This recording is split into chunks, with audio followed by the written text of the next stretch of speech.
इस वीडियो में हम पता लगाने वाले हैं कि अगर दो infinitely long parallel current carrying conductor रखा जाता है तो उन दोनों के बीच फोर्स कितना अप्लाई होता है।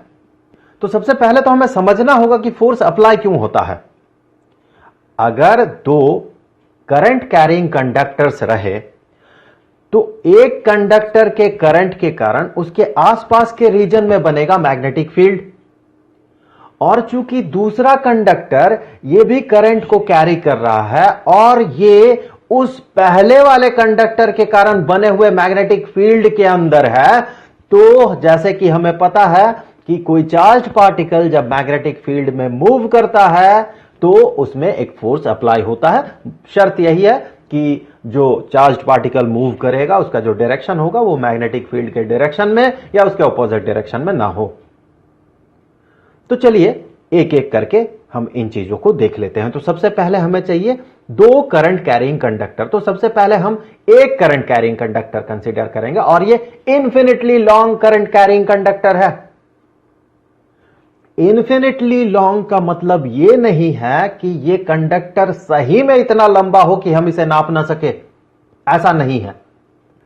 एक वीडियो में हमने काफी बात किया है इस टॉपिक में, तो मैं उस वीडियो को सजेस्टेड वीडियोस में डाल रहा हूं, हो सके तो आप उसे देख लीजिएगा। एक्चुअली ये जो इन्फिनिटी का कॉन्सेप्ट होता है इलेक्ट्रोमैग्नेटिज्म में, स्पेशली इलेक्ट्रोमैग्नेटिज्म में, वो ये होता है कि अगर कोई शीट है या फिर कोई वायर है, उस वायर के बहुत करीब अगर हम कुछ रीजन कंसीडर करते हैं तो उन रीजन्स के लिए वो इन्फिनिटली लॉन्ग होता है। मतलब वो ऐसा बिहेव करता है जैसे कि अगर वो वायर इन्फिनिटली लॉन्ग होता तो जैसे बिहेव करता। तो इस बारे में मैं बहुत ज्यादा बात और नहीं करूंगा क्योंकि उस वीडियो में हमने काफी चर्चा किया इसमें। तो ये है एक infinitely long current carrying conductor. हमें चाहिए अब एक दूसरा कंडक्टर जो कि इसी के पैरेलल हो। तो उसे कंसीडर करने से पहले चलिए हम देख लेते हैं कि ये अगर करंट को कैरी करेगा तो इसके आसपास कैसा मैग्नेटिक फील्ड बनेगा और उसका मैग्नीट्यूड कितना होगा।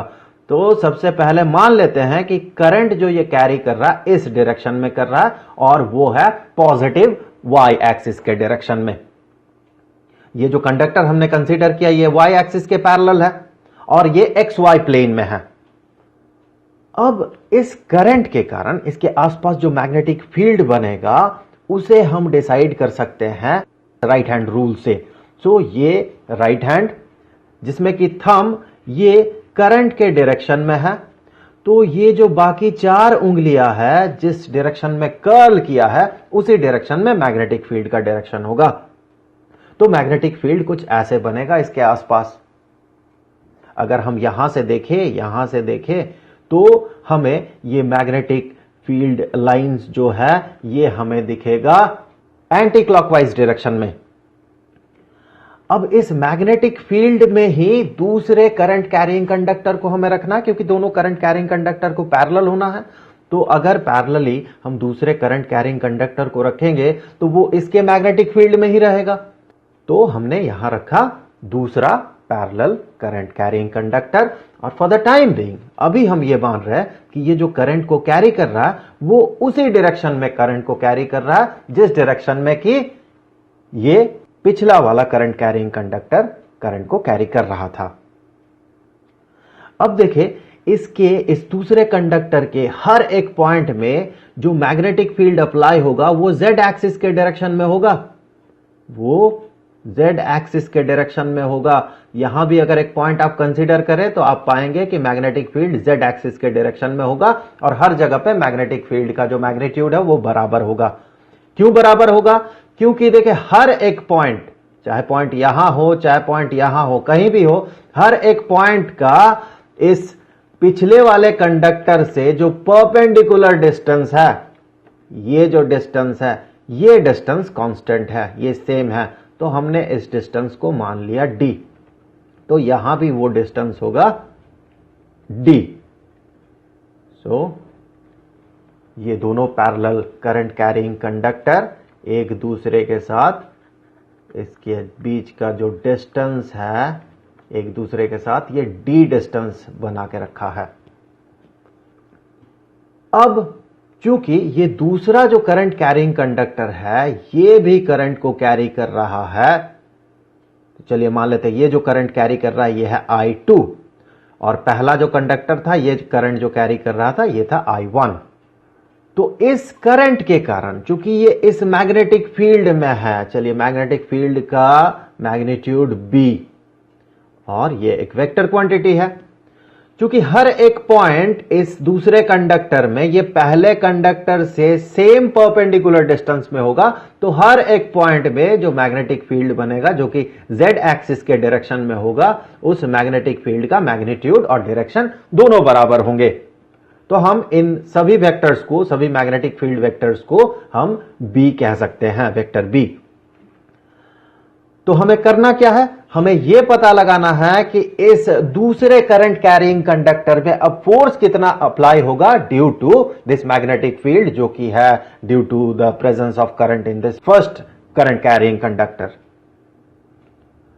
तो सबसे पहले हम पता लगा लेते हैं ये मैग्नेटिक फील्ड होगा कितना, मैग्नेटिक फील्ड का मैग्नीट्यूड, डायरेक्शन तो हमने पता लगा लिया। तो ये जो मैग्नेटिक फील्ड होगा इसका जो मैग्नीट्यूड है जैसा कि हमें पता है ये होता है म्यू नॉट ओवर 4 पाई। हम मान रहे हैं कि बीच का जो स्पेस है, इस रीजन में जो स्पेस है ये या तो वैक्यूम है या फिर एयर है। एयर और वैक्यूम के लिए एब्सोल्यूट परमिएबिलिटी इतना क्लोज होता है कि दोनों को हम सेम मान सकते हैं। और यहां पर म्यू नॉट है absolute permeability of free space. So magnetic field का मैग्नीट्यूड बनेगा mu naught over 4 pi into 2 into I1 क्यों नहीं I2? क्योंकि हम मैग्नेटिक फील्ड कंसीडर कर रहे हैं उस मैग्नेटिक फील्ड को जो कि पहले करंट कैरिंग कंडक्टर के कारण बन रहा है, और पहला करंट कैरिंग कंडक्टर जो है उससे I1 करंट फ्लो कर रहा है। सो मैग्नेटिक फील्ड का magnitude mu naught over 4 pi into 2 into I1 divided by जिस पॉइंट में हम मैग्नेटिक फील्ड कंसीडर कर रहे हैं वो पॉइंट उस करंट कैरिंग कंडक्टर से परपेंडिकुलरली कितना डिस्टेंस दूर है, कितना दूर है, हर एक पॉइंट d डिस्टेंस दूर है, सो डिवाइडेड बाय d। ये जो इक्वेशन है इसके डेरिवेशन के बारे में मैं और चर्चा नहीं करूंगा, क्योंकि किसी एक वीडियो में हमने काफी चर्चा कर लिया है, हमने इसे डिराइव भी किया है। उस वीडियो को मैं सजेस्टेड वीडियोस में डाल रहा हूं, अगर आप रिवाइज करना चाहे तो आप रिवाइज कर लीजिए। तो ये तो हो गया मैग्नेटिक फील्ड का मैग्नीट्यूड। अब अगर इस मैग्नेटिक फील्ड में एक करंट कैरिंग कंडक्टर रहे जिससे कि I2 करंट फ्लो कर रहा है तो उसमें एक फोर्स अप्लाई होगा। सबसे पहले हम उस फोर्स का डायरेक्शन को चलिए कंसीडर कर लेते हैं। तो डायरेक्शन को कंसीडर करने के लिए हम अप्लाई करेंगे Fleming's left hand rule. Left hand का ये जो 4 फिंगर है ये अगर फील्ड को इंडिकेट करें, मैग्नेटिक फील्ड को, और इसका जो मिडिल फिंगर है ये मिडिल फिंगर अगर ये इंडिकेट करे मूवमेंट ऑफ पॉजिटिव चार्ज को अर्थात करंट को, सो ये इंडिकेट कर रहा है करंट को, तो ये जो थंब है ये थंब ये इंडिकेट करता है फोर्स को। तो फिर इस पे फोर्स किस डायरेक्शन में लगेगा, इस पे फोर्स लगेगा नेगेटिव एक्स एक्सिस के डायरेक्शन में। सो इस कंडक्टर में जो फोर्स अप्लाई होगा वो इस डायरेक्शन में होगा। ये हो गया फोर्स का डायरेक्शन। तो हम कह सकते हैं अगर ऐसा सिचुएशन आए कि 2 current carrying conductor, parallel current carrying conductor, इससे एक ही डायरेक्शन में करंट का फ्लो हो तो ये एक दूसरे को अट्रैक्ट करते हैं। देखिए अट्रैक्शन हो रहा है ना, ये जो पहला कंडक्टर है ये दूसरे कंडक्टर पे ऐसे फोर्स लगा रहा है जैसे कि ये दूसरा कंडक्टर उसके तरफ जाए, पहले कंडक्टर की तरफ, फोर्स उस तरफ लग रहा है। तो हम कह सकते हैं ये दोनों एक दूसरे को अट्रैक्ट कर रहे हैं। अब देख लेते हैं इस फोर्स का मैग्नीट्यूड कितना होगा। डायरेक्शन तो हमने पता लगा लिया। सबसे पहले वेक्टर फॉर्म अगर कंसीडर करते हैं, चलिए यहां जरूरत नहीं था वेक्टर फॉर्म कंसीडर करने का क्योंकि डायरेक्शन को हमने पता लगा लिया है। तो फिर भी अगर वेक्टर फॉर्म हम कंसीडर करते हैं तो हम कहेंगे ये जो फोर्स होगा ये होगा current into length.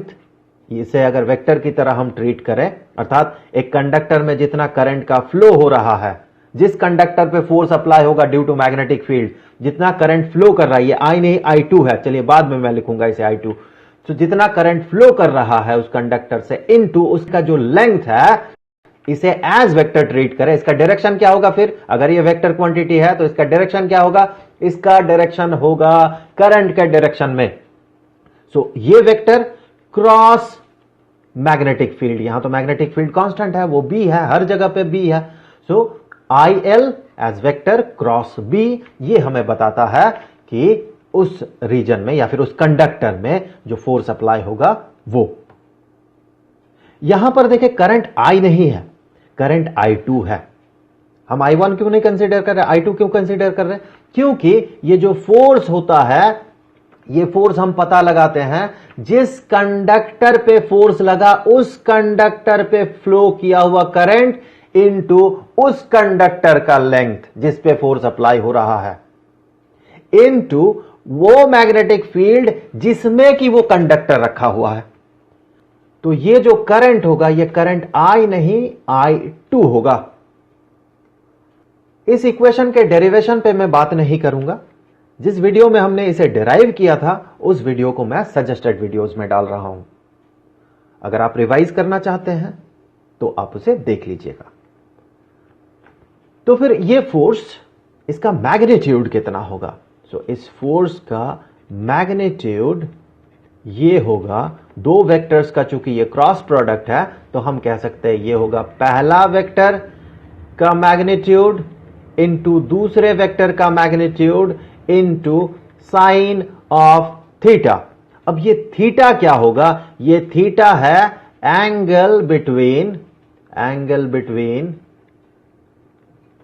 I L vector and vector B.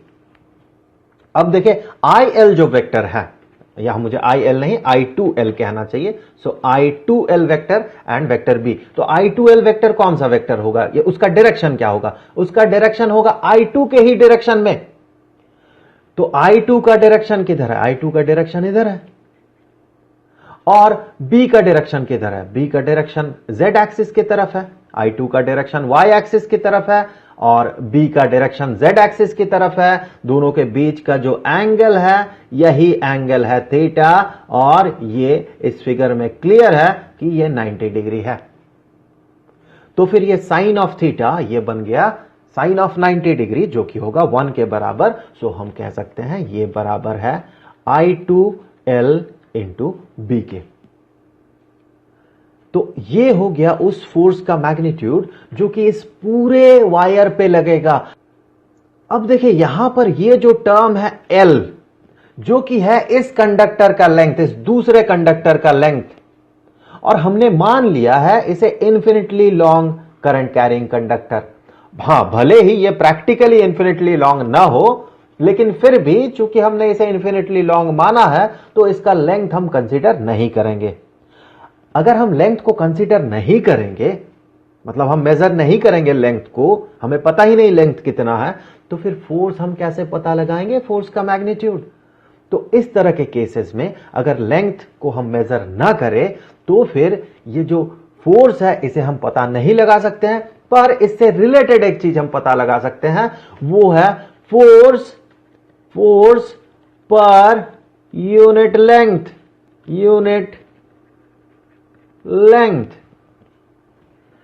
तो फोर्स पर यूनिट लेंथ अर्थात इस पूरे कंडक्टर पे लगा हुआ टोटल फोर्स जो कि है ये F, डिवाइडेड बाय उस कंडक्टर का लेंथ जो कि है L। अब ये अगर इसके बराबर हो तो F डिवाइडेड बाय L ये बराबर होगा I2B के। अब इससे आगे हम कहेंगे चूंकि B इस वैल्यू के बराबर है तो ये बराबर हो गया म्यू नॉट ओवर 4 पाई, बी का वैल्यू मैं लिख रहा हूं, into 2 into I1 divided by D into I2। सो मैं यही न्यूमरेटर में लिख देता हूं इंटू I2। सो ये हो गया फोर्स पर यूनिट लेंथ का वैल्यू। ये फोर्स कौन सा फोर्स है, दो करंट कैरिंग पैरेलल कंडक्टर्स अगर हो, एक में अगर करंट फ्लो करे I1 और दूसरे में अगर करंट फ्लो करे I2 और दोनों के बीच का जो डिस्टेंस है वो अगर D हो, और हर जगह पे ये डिस्टेंस D ही होगा क्योंकि कहा गया पैरेलल करंट कैरिंग कंडक्टर्स है ये, तो पैरेलल अगर है ये दोनों तो दोनों के बीच का जो परपेंडिकुलर डिस्टेंस है वो हमेशा कांस्टेंट होगा और वो D के बराबर है। सो ये हो गया फोर्स पर यूनिट लेंथ का मैग्नीट्यूड। तो ये तो था force on second conductor due to first conductor. Force नहीं था, वो फोर्स पर यूनिट लेंथ था। इसी तरह से हम ये प्रूव कर सकते हैं कि force on first conductor due to second conductor, force per unit length, यह भी होगा इसी एक्सप्रेशन के बराबर, न्यूटन्स थर्ड लॉ। चलिए फिर भी एक बार देख लेते हैं। इस केस में हमने माना कि जो मैग्नेटिक फील्ड यहां पर बनेगा, ये मैग्नेटिक फील्ड, इसका जो मैग्नीट्यूड है ये है बी डैश। ये क्यों बन रहा? ये सेकंड कंडक्टर पे जो फ्लो कर रहा है करंट, उसके कारण बन रहा है। और ये जो पहला कंडक्टर है, चूंकि ये इस बी डैश्ड मैग्नेटिक फील्ड में है, तो इस पे एक फोर्स अप्लाई होगा। आप यहां पर Fleming's left hand rule apply करके देख सकते हैं कि वो फोर्स जो है उसका डायरेक्शन होगा ये। तो हमने माना इस फोर्स का जो मैग्नीट्यूड है ये है एफ डैश्ड। तो सबसे पहले हम पता लगाएंगे बी डैश्ड। तो यहां जो बी डैश्ड होगा ये किसके कारण हो रहा है? बी डैश्ड एग्जिस्ट कर रहा है सेकेंड कंडक्टर में जो फ्लो कर रहा है करंट, उसके कारण। तो इसी इक्वेशन से देख ले कि हम कहेंगे बी डैश्ड का जो मैग्नीट्यूड है ये होगा mu naught over 4 pi into 2 into current. कौन सा करंट रेस्पॉन्सिबल है इस मैग्नेटिक फील्ड के लिए? ये करंट I2 रेस्पॉन्सिबल है, दूसरा कंडक्टर रेस्पॉन्सिबल है। सो I2 divided by D, distance तो वही होगा, सो D। तो ये तो हो गया मैग्नेटिक फील्ड का मैग्नीट्यूड। अब हम पता लगाएंगे इस मैग्नेटिक फील्ड के कारण पहले कंडक्टर में लगा हुआ फोर्स, जिसे हमने F डैश्ड माना है, वो होगा I1L डैश्ड।